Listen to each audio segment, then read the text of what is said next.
নমস্কার বন্ধুরা, আজকে আরেকটি নতুন ভিডিও নিয়ে এলাম। সেটা হচ্ছে একদম আমাদের সকলেরই পরিচিত এবং শোনা কথা, যেটা হচ্ছে পুরাণ মতে দেবী চণ্ডীর যে 51 পীঠের একটি অন্যতম পীঠ হচ্ছে, সেটা আমাদের হাওড়া জেলারই অন্তর্গত আমতা থানার যেটা রয়েছে সেটা মেলাই চণ্ডী। দেবীর যে 51টি পীঠ রয়েছে তার মধ্যে এটি একটি অন্যতম পীঠ। আর এটা পুরাণ মতে যেটা পাওয়া যায় আর কথা অনুযায়ী যেটা আমরা শুনেছি, সেটা হচ্ছে 51 পীঠের মধ্যে এখানে একটি দেবীর মালাই চাকি যেটা খসে পড়েছিল। তো সেই থেকেই এখানে এটি মেলাই চণ্ডী হিসাবে পুজো হয়ে থাকে, অনুষ্ঠিত হয়ে থাকে।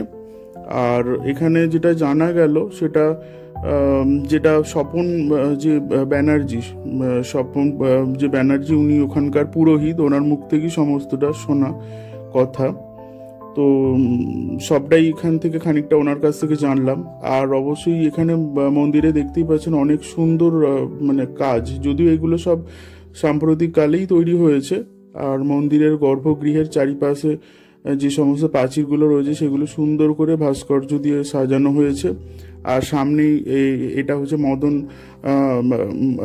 মোহন মন্দির, যেটা রাধাকৃষ্ণ একসঙ্গেই বিরাজ করছে পাশে।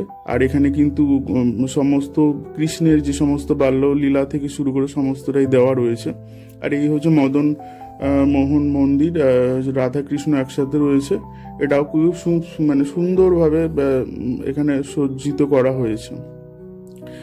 আর বহু দূর দূরান্ত থেকে এখানে আসে, অনেকেই আসে পুজো দিতে আসে। কারণ হচ্ছে সবাই জানে এটা একটা খুব জাগ্রত মন্দির, তা মানে মা মেলাই চণ্ডী হিসাবে পরিচিত।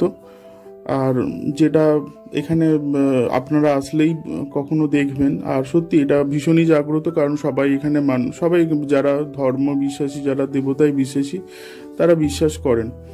আর সুন্দরভাবে এখানে হচ্ছে দুর্গেশ্বর যে শিব যেটা রয়েছে, যে শিবের অবতারের মধ্যে একজন, তো এখানেও বিরাজ করছে। আর এখানে আটচালা রয়েছে। আটচালা এখানে যে দূর দূরান্ত থেকে যারা পথিক বা যারা পুজো দিতে আসে, শরণার্থী বা দর্শনার্থী, তারা কিন্তু এখানে আশ্রয় করে। আর এটা হচ্ছে দুর্গেশ্বরের শিব মন্দির, সবই একই সাথে রয়েছে এবং সব সুন্দর করে এখানে কিন্তু আপনারা এলেই দেখতে পাবেন। আর পরিবেশটা কিন্তু অন্যরকম। একটা সময়ের পর থেকে এখানে কিন্তু প্রচণ্ড ভিড় থাকে, যদিও আমি একটা সময় গেছিলাম কিছুটা হলো ফাঁকা ছিল। আর এখানে কিন্তু আমাদের যেমন হচ্ছে সারদা মা, রামকৃষ্ণদেব এবং অবশ্যই স্বামীজি একত্রে বিরাজমান। আর একটা সুন্দর পরিবেশ, একটা যেখানে আপনারা দেখতে পাচ্ছেন এখানে নিত্য পুজো কিন্তু প্রত্যেকটা যে সমস্ত মন্দিরগুলো রয়েছে একত্রে নিত্য পুজো কিন্তু সবসময় হয়ে থাকে। আর আপনারা এখানে দেখবেন যে প্রত্যেকটা এতেই কিন্তু পুজো, আর এমনকি প্রসাদও দেওয়া হয়। আর লোকাল যে সমস্ত মানুষরা রয়েছে সেখানে তো এরা আসে, কারণ একটা সুন্দর পরিবেশ এখানে পায়, শান্তি হয়তো খুঁজে পায়, হয়তো কেন শান্তি পায়। তো আর এখানে চারপাশে পুরোটাই তো একেবারে একটা মানে পরিবেশটা অন্য রকমের পরিবেশ, তো সুতরাং সেটা খুব ভালো লাগে। আর এই হচ্ছে মায়ের প্রধান গর্ভগৃহ, মানে দেবী চণ্ডীর।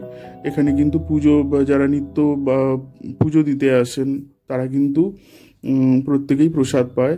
আর এসেছেও সন্ধ্যারতি হয়তো দেখার জন্য, কারণ আমি বিকালে বা সন্ধ্যের সময়টা একটু আগে গেছিলাম। তো আমি প্রধান মঞ্চে গর্ভগৃহের মধ্যে প্রবেশ করছি। ইনি হচ্ছেন স্বপন ব্যানার্জি। ইনি আমাকে অনেক কিছুই শোনালেন।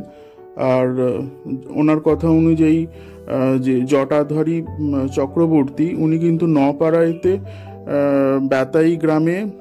বেতাইতে চণ্ডী গ্রামে যে মায়ের যে মেলাই যে রূপটা, মেলাই চাকির যে মেলাই চণ্ডীর যে এটা ছিল, ওখানেই পুজো হতো। তো ওখানে যেহেতু ওটা নদী পেরিয়ে যেতে হতো, বেশি দূর অনেকখানি যেতে হতো, তো সেই জন্য সবসময় নিত্য পুজো দেওয়া হতো না। তো মা স্বপ্নাদেশ দিয়েছিলেন, সেখান থেকে ময়রাপাড়ায় আসে, তারপরে হচ্ছে এখানে প্রতিষ্ঠিত করা হয়। আর এখানে পুরোটাই কিন্তু বিগ্রহের কিন্তু হাত পা নেই, পুরোটাই। আর এখানে কিন্তু মায়ের যথেষ্ট জাগ্রত, আর উনি সেটাই বললেন। আর এটা 51 পিঠের, যেটা অনেকেই জানে না, আমাদের হয়তো হাওড়া বা অনেকেই আশেপাশে যে সমস্ত মানুষ জানে না, এটা দেবী চণ্ডীর 51 পীঠের মধ্যে একটি।